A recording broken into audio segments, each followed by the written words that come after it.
Hello नमस्ते नमस्कार साथियों, मैं शिववान सिंह। आपने इस YouTube चैनल के माध्यम से और ये जो क्लास चल रहा है इसके माध्यम से आपको एक बहुत ही बेहतरीन चैप्टर पढ़ाने जा रहा हूँ, जो कि महाभारत के विशेष संदर्भ में है।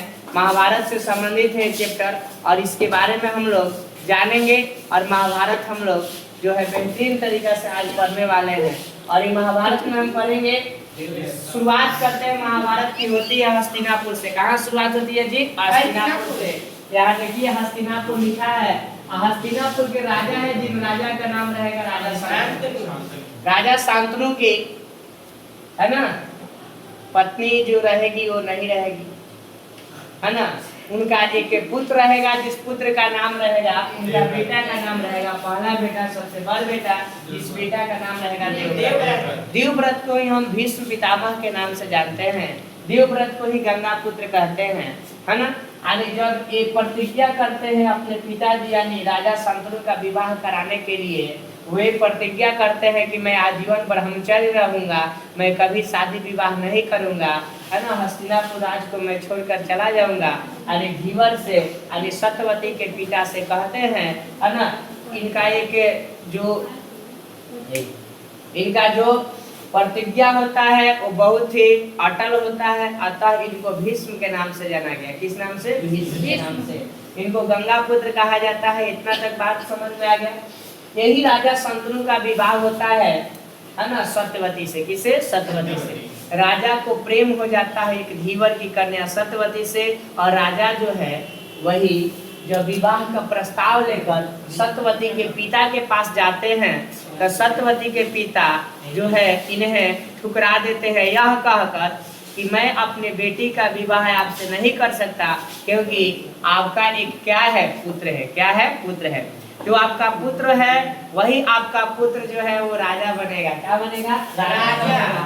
अतः मैं अपनी बेटी का विवाह आपसे नहीं कर सकता, अरे सत्यवती से नहीं कर सकता, है ना। राजा घर पर आते हैं और इस बाछी के चक्कर में सुख करके आंठी हो जाते हैं। कौन? राजा शांतनु। इसके चक्कर में, सत्यवती के चक्कर में ये जो है देवव्रत जो है धीरे धीरे बात को पता चलता है, देखता है कि क्या बात है कि पिताजी दिन प्रतिदिन सूखते जा रहे हैं। इसको जब पता चलता है, मंत्री से जब पूछता है तो मंत्री बताता है कि महाराज, राजकुमार, आपके पिताजी का उदासी के कारण कोई और नहीं है बल्कि कौन है? आप है। आप ही के चलते आपका पिताजी का विवाह नहीं हुआ, ऐसा वैसा। तब वही जो है कौन जाता है? राजा शांतनु के पास, सॉरी सत्यवती के पिता के पास जाते हैं। कौन? देवव्रत। जाकर प्रतिज्ञा करते, इसके बाद में विवाह होता है किसका? सत्यवती का, राजा शांतनु के पास। और देवव्रत जो है आजीवन ब्रह्मचर्य जीने का प्रतिज्ञा कर लेते हैं और ब्रह्मचर्य जीने के लिए अपना चले जाते हैं। अब चल जाते हैं। इसके बाद में इस सत्यवती का बाद में विवाह होता है। विवाह के बाद बेटा होता है। उस बेटा का नाम होता है विचित्रवीर्य। विचित्रवीर्य बाबू थोड़ा सा पिलपिला था, ठीक है, और एक पिलपिला था, बीमार था। यही में ससुरा के दूधू को पत्नी, दूधू को पत्नी। अमांग दिक्कत बा नहीं भाई। अब बीमारिया है, पिलपिला है, दूधू को पत्नी रहेगी तो लोड कोई सहेगा नहीं ना हो। एक बाद दोनों पत्नी का भार नहीं संभाल पाते हैं और ये बेचारा मर जाते हैं। कौन? विचित्रवीर्य का राम सत्य हो जाता है, मिट्टी में गत हो जाता है। अब सुनिएगा, कुछ समय तक राजा शांतनु भी बूढ़े होकर मर गए होते हैं। अब घर में कई आदमी बचेगा? 3। एगो सत्यवती बचेगी। कौन बचेगी? सत्यवती बचेगी, है ना। और इसके बाद ये दोनों उसकी पतोहू बचेगी, अंबिका और अंबालिका। अरे घर में राज में कई गो विधवा? 3 गो विधवा। अब भाई ये भी विधवा, ये भी विधवा। अब जो है राजघराना कैसे चलेगा? बच्चा कैसे जन्म लेगा, है ना। पिता तो मर गए हैं। अब इसके बाद ये जो है ना, कौन? सत्यवती जाती है किसके पास? सत्यवती जो जाती है गंगा पुत्र भीष्म पितामह, है ना, देवव्रत के पास जाके कहती है कि बेटा, मैं हाथ जोड़कर तुमसे विनती कर रही हूँ कि तुम चलो राजपाट को संभालो, है ना, तुम विवाह करो, आगे वंश को चलाओ, क्योंकि राजघराना में कोई नहीं बचा है जो कि हमारे राजघराना को चला सके, यानी सब खत्म हो गया। देवव्रत कहता है कि मैं प्रतिज्ञा कर लिया हूँ माँ, तुमसे ही तो प्रतिज्ञा किया था तुम्हारे पिता से, मैं कभी नहीं जा सकता हस्तिनापुर में। जो विधि का विधान होगा वो होकर ही रहेगा। इसके बाद बाबू होता ये है, सुनो, कि ये भीष्म पितामह ही कहते हैं कि माँ तुम तो सब जानती हो, है ना, क्योंकि ये सत्यवती के ही शक्ति से वो जन्म लिए थे। ये इनका सत्यवती का ही पुत्र है ना, जिनका नाम जो है पराशर ऋषि है। क्या है? पराशर ऋषि। माँ तुम सभी जानती हो कि शक्ति से तो कुछ भी हो सकता है, अतः इनके कहने पर अंबिका और अंबालिका जो है ना, ये जाती है किनके पास? पराशर ऋषि के पास। पराशर ऋषि इतना बड़ा तपस्वी थे बाबू, इतना बड़ा तपस्वी थे कि उनका तप था कि कोई भी स्त्री नग्न अवस्था में, मतलब निर्वस्त्र, उनके सामने जाएगी, अगर वो अपनी आंखों से उसको देख लेंगे तो स्त्री गर्भवती हो जाती है। अतः अंबिका और अंबालिका को कहा गया कि आप जाइए, है ना। ये सत्यवती बोली तो ये कही ना अम्मा जी हम नहीं जाएंगे, डर लग रहा है। तब पहले एगो दासी को तैयार किया गया। किसको? दासी। यही दासी जो है, दासी मतलब लौड़ी दासी नहीं होता है जो पोछा करने वाली, ये पहले इसको क्या लाज है? ये तो मतलब समझ रहे ना, दासी है ये, कोई राजघराने की राजबहू थोड़ी है कि लाज है। ये दासी सबसे पहले जाएगी, और दासी जाएगी और आराम से अपना कपड़ा को निकालेगी, निर्वस्त्र होगी, ऋषि के सामने जाएगी, गर्भवती हो जाएगी, है ना। और इसी से उत्पन्न होगा जो बेटा, उसका नाम क्या रहेगा? बीज। अब देखो एक बाद अब कौन जाएगी? अंबिका। कौन जाएगी? अंबिका। अंबिका जो विचित्र प्रिया की बड़ी पहली वाली पत्नी रहेगी अंबिका। अंबिका जब जाएगी तो ऋषि को देख करके, उनका शरीर देख करके वो मूर्छित हो जाएगी, मतलब वो मूर्छित कर है कि वो आंखें बंद कर देगी लजा करके, लाज के मारे अपनी आंखियां क्या कर लेगी? बंद कर लेगी। अब ऋषि का ध्यान जाएगा उस पर, अंबिका पर। ऋषि का ध्यान जाने के बाद ये आपको जन्म लेंगे। कौन? आंख अपना बंद की थी, जिसके लिए जन्मांध बच्चा जन्म लेगा धृतराष्ट्र, यानी जन्म से ही क्या थे? बात समझ गए? अब एक बाद अब अंबालिका का बारी आएगा इसको जाने का। ये जो है ये कहेगी ना रे दीदिया हमें नहीं जाएंगे, है ना। वो क्या करेगी? बगल में पांख रहेगा, पूरे पांखी अपना शरीर में लगा लेगी। अब पांखी लगाते जाएगी, उनको देख करके ऋषि को एक पीली पड़ जाएगी, और उस समय कौन जन्म लेंगे? पांडु। कौन लेंगे? पांडु।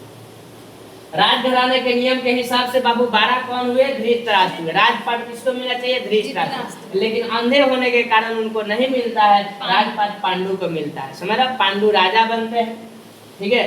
धृतराष्ट्र का भी विवाह होता है, किसे? गंधारी से। गंधारी भी अपना पतिव्रता निभाने के लिए अपने आंखों पर आजीवन क्या बांधती है? पट्टी बांधती है। उसका यही गंधारी का भी शक्ति से 100 गो बेटा जन्म लेता है। कई गो? 100 गो बेटा। वही 100 गो बेटा को कौरव कहते हैं एक साथ में। क्या कहते हैं? कौरव। जिसमें 2 गो फेमस होता है, एगो का नाम दुर्योधन होता है, दूसरा का नाम दुशासन। बच्चा तेरा टीचर यहाँ ध्यान कहाँ है? है ना। एगो दुर्योधन होता है, एगो दुशासन होता है, यानी कौरव को ही कहते हैं। समझ रहे हो ना? अब देखिएगा, एक गंधारी तक बता दिया, अब इधर आया। अब जो ये राजा पांडु है राजपाट करते हैं, एक दिन की बात है कि शिकार पर गए होते हैं। एक ससुराल नालायक ऋषि था, उसको एक लड़की को देख करके प्रेम हो जाता है। वो लड़की को मतलब उस लड़की से वो बोलता है शादी के अटैचमेंट के लिए, लड़की माना कर देती है। उस लड़की को हिरन बना देता है। क्या बनाता है? हिरनी। अपने का बन जाता है ऋषिया हिरन। हिरन बन के उसके साथ मतलब शारीरिक संबंध जो भी बना रहा होता है। उसी समय राजा जाते हैं और उनको पता नहीं रहता है, और उस समय कुहासा होता है, और उस समय राजा जो है वो हिरन समझ के बाण चला के मारते हैं। ऋषि को बाण लगता है, ऋषि इसके बाद में अपना रूप में आ जाता है, और ऋषि को जब बाण लगता है तो वही ऋषि श्रापता है पांडु को, कहता है जाओ, मुझे तुम्हें स्त्री आवास करते हुए तूने मारा है, मैं तुम्हें श्राप देता हूँ। जैसे स्त्री आवास की तुम्हारे मन में बातें चलेगी, तुम्हारे मन में जैसे ही कुछ उत्पन्न होगा वैसे तुम्हारा मृत्यु हो जाएगा। अब बताओ ये पांडु का ऐसा ना बड़ा श्राप, 2 गो पत्नियां, कुंती माद्री 2 गो पत्नी रहने के बाद भी इसका जीवन जो है ना, समझ रहा ना, सत्यानाश हो गया।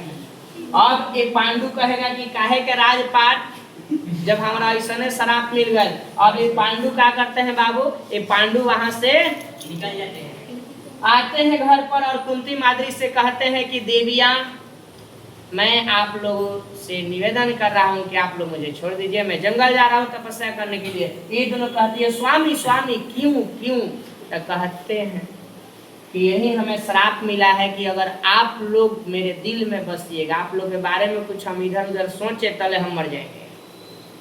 इससे बढ़िया है कि मुझे सन्यासी हो जाने दीजिए। अब ये चले गए पांडु सन्यासी। अब बताओ, अब बाबू दुदू को पत्नी कुंती माद्री, क्या इनसे जो है संतान उत्पन्न होगा या नहीं होगा? क्योंकि राजा अब संतानें उत्पन्न नहीं कर सकते हैं, है ना। जैसे ही करने का कुछ प्रयत्न करेंगे वैसे उनका मृत्यु हो जाएगा, श्राप है। तो यही कुंती और माद्री दोनों जाकर के भगवान का तपस्या करेगी 5 गो देवता का, और यही 5 रत्न का प्राप्ति होगा। यानी कुंती से 3 बेटा होगा युधिष्ठिर, भीम, अर्जुन, और माद्री से नकुल और सहदेव। कुंती बाबू पहले ही तपस्या की थी भगवान सूर्य का। किसका? सूर्य भगवान का तपस्या की थी। और सूर्य पुत्र यानी कर्ण का नाम था, कर्ण यानी कर्ण को जन्म दी थी। भगवान सूर्य बोले थे कि तुम्हारी तपस्या से मैं खुश हुई और जाओ, तुम्हें मैं वर देता हूँ कि जब तुम्हारा इच्छा करेगा उस समय तुम गर्भवती हो जाओगी, यानी पुत्रवती होगी। अब ये कुंती को लगाते क्या ये नहीं सही बात है कि गलत है? हो सकता है कि झूठ बोले होंगे सूरज भगवान, कहीं की चढ़ाई कर लेते हैं। कुंवारे में अभी विवाह नहीं हुआ था तब तक अपने तप से भगवान सूर्य को सुमिरन की और कहे कि मुझे गर्भवती कर दीजिए। इसके कुंवारे में गर्भवती हो गई। कौन? कुंती। और वही कुंती अब अपना लाज छुपाने के लिए वही जो है कर्ण, जो कर्ण है ना, जो महाभारत में जो लड़ता है, वही कर्ण को जो है नदी के किनारे वहां पर छोड़ कर आती है। और उसी को आपको जो है राधे जो उठाती है, और जो सुत पुत्र के नाम से कर्ण जाना जाता है ना, सुत पुत्र कर्ण, वही सुत पुत्र कर्ण जाना जाता है। यानी वही कुंती का ही बेटा रहता है कर्ण। और बाद में इसको कर्ण को पता चलता है कि ये सब मेरे का है, भाई है। जब इसको जब गोली थी तीर लग जाती है तब अर्जुन को पता चलता है कि ये मेरा क्या था, भाई था। पहले पता रहता तो नहीं मारता, लेकिन सब भगवान श्री कृष्ण का लीला था। समझ रहा ना? तो युग परिवर्तन करना चाहते थे, समझ रहा ना? यही कर्ण था। इसके बाद में माद्री से बाबू नकुल सहदेव जन्म लेते हैं। यही 5 किसके बेटा हुए? पांडु के। अतः ये 5 को मिलकर एक साथ में 5 को हम क्या कहते हैं? पांडव कहते हैं। क्या कहते हैं? पांडव। एक साथ में इसको क्या कहते हैं? पांडव कहते हैं, है ना। और यही बाबू लड़ाई होगा काहे खातिर? ये तो पांडु अपना राजपाट दे के चले गए थे किसको? धृतराष्ट्र को। धृतराष्ट्र दे दिया था अपने बेटा को।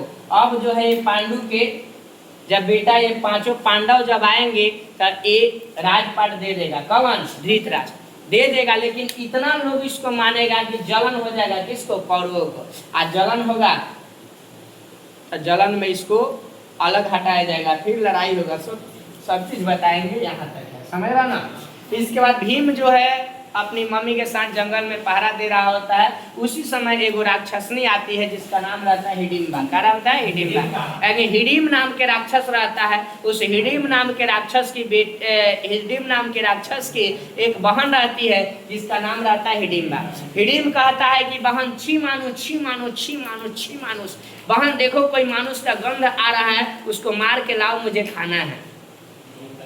समझ रहा ना। इसके बाद में हिडिम जब आती है हिडिम्बा तो देखती है चकैत शरीर, पूरा बनल ठनल, एकदम बॉडी बिल्डर है। अब देख करके और किसको? हिडिम्बा को अब प्रेम हो जाता है। किससे प्रेम हो जाता है? भीम से प्रेम हो जाता है। आई थी मारने के लिए लेकिन प्रेम हो जाता है, क्योंकि वो क्या थे? राक्षसी थी। और इसका जब प्रेम हो जाता है तो आ करके भीम से कहती है कि तुम मुझसे विवाह करो, प्रेम करो। तो वो कहता है नहीं। इसके बाद में वो कुंती, इसकी मम्मी कौन है? भीम की मम्मी का क्या नाम है? कुंती। वही कुंती के कहने पर, रिक्वेस्ट पर विवाह होता है। हिडिम्बा से राक्षसनी से विवाह होता है। किसका? भीम का। भीम का विवाह होता है तो वही उसका बेटा होता है घटोत्कच। समझ रहा ना? महाभारत में ये भी आता है, ऐसा नहीं कि नहीं आया, ये भी आया था। समझ रहा ना?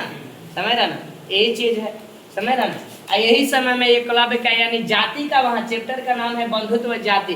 जाति को दर्शाया गया है कि पहले के जमाना में ऋषि मुनि सिर्फ क्षत्रिय को और ब्राह्मण को ही शिक्षा देते थे, अन्य शूद्र जाति को नहीं देते थे। वही में था एकलव्य। क्या नाम था बाबू? एकलव्य। एकलव्य जो था, एकलव्य गुरु द्रोणाचार्य के पास शिक्षा ग्रहण करने के लिए जाएगा और गुरु द्रोणाचार्य क्या करेंगे, शिक्षा नहीं देंगे। किसको? एकलव्य को। कहेंगे तुम नीच जाति के हो, तुम्हें शिक्षा नहीं देंगे। इसके बाद वहां से जाता है और गुरु द्रोणाचार्य का क्या बना लेता है, गुरु द्रोणाचार्य का प्रतिमा बनाकर इतना जबरदस्त धनुर्विद्या सीखता है उतना कि अर्जुन के पास भी नहीं था। क्योंकि गुरु द्रोणाचार्य ने अर्जुन से बोले थे कि तुमसे बड़ा धनुर्धर धरती पर कौन नहीं होगा। अब इसके बाद में एगो कुत्ता जाता है, एकलव्य का शरीर पूरा करलुट देखकर, हमरे से करलुट था, है ना, और एकदम करिया देख करके क्या करता है, भौंकने लगता है। कौन भौंकने लगता है? कुत्तावा।